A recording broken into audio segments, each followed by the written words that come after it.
last September, they look like this. And when they look like this in September, there's no hope. You've literally run out of time because you need all that heat. This is perfect. This is what they should look like. We are about 2 months behind Italy, France, Napa. So they'll be harvesting next month in August. We don't harvest till October. And everything in this vineyard has got to be done by hand. There's a few things we do with a tractor, hence why the rows are just big enough to get our little vineyard tractor up and down. But pretty much everything else is done by hand. And the vineyard year really, I like to think, starts all over again once you've harvested. You start your winter pruning in November, and that would take you end of November all the way through to March. We have 4 members here who work for the vineyard, and they've got to prune 44,000 vines here, and then they've got to prune 5,000 at another site we have about 5 miles away. So it's all got to be done by hand. It's very time consuming, and then they've got to tie them down. So you'll notice each vine is tied down to the wire. Can you see there? So it's a manual, laborious job. Luckily they're quite high up, these vines. They're not having to bend down low like you would do in some other vineyards. And then the exciting time is obviously bud burst in April. But we get frost, which we rarely do here, thankfully. But other vineyards that are not near the coast are prone to frost in this country. And that's one reason why we don't have many vineyards in Yorkshire or further north, because even though they may have the temperatures, they have heavy frost in the spring, and that will literally burn your new emerging buds off. So that is a very telling time. And as the shoots grow, we then start to get signs of flowering in May.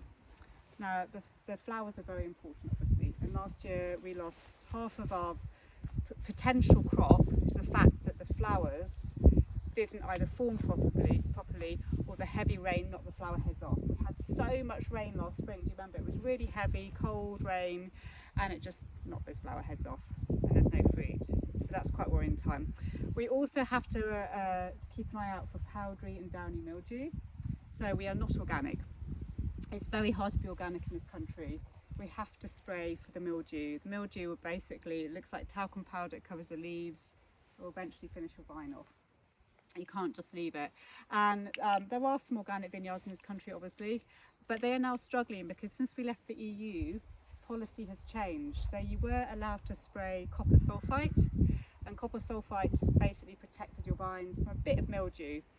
But now the new policy says we're not allowed to do that. So if you're an organic vineyard, you can't do anything against mildew. You'd have to be in a really dry area. The southwest of England, where we are, is wet. So you'd really want to be the southeast, over in sort of Norfolk, Suffolk. It's very hard, and I don't know how they cope, to be honest. In Cornwall they get the highest rainfall, like double the amount of the southeast. So as much as we would love to be, it's just not viable for this site. We do try and limit the use of, we don't want to use pesticides or herbicides, so we have an underviner, which is a little device attached to the tractor, and it just cuts the weeds in between, so we have any invasive weed problems. We're also thinking about, we've got a couple experiments on the go at the moment with Tito Marco from Italy, and that is having bare ground between the vines, because bare soil retains heat better. The grass can really, it doesn't help with heat retention, so the bare soil will warm up quicker, it will retain the heat, and the idea is you want to get as much heat as you can around those vines. So as they grow, it looks like the staff could have a bit of time out in the summer, but they do not stop.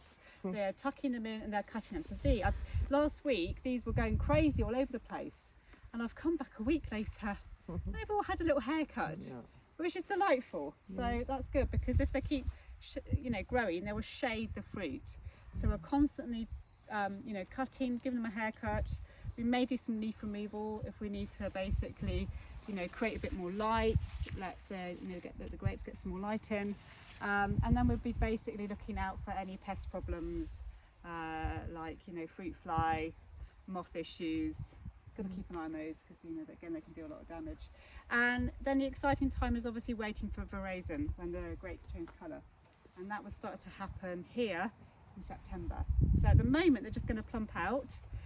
We've had no rain for a long time, but these look absolutely fine to me.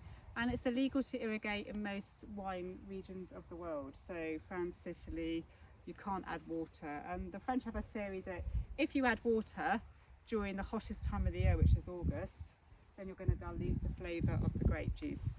You know, it's when the grapes are starting to plump out. We don't really have a law about irrigation. We don't really need to, because it's usually just so wet. So it's never been a problem.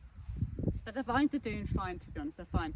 And so by sort of September time, they should be double the size they are at the moment, then at least double the size, and they should be changing colour.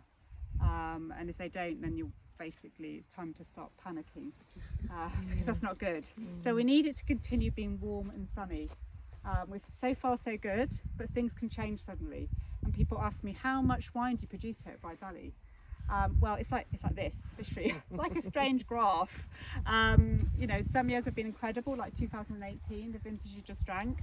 That was because it was everything happened. Like if you read a viticultural textbook on this is what needs to happen to have a really good year, that's what happened. It was like reading the textbook of a perfect year.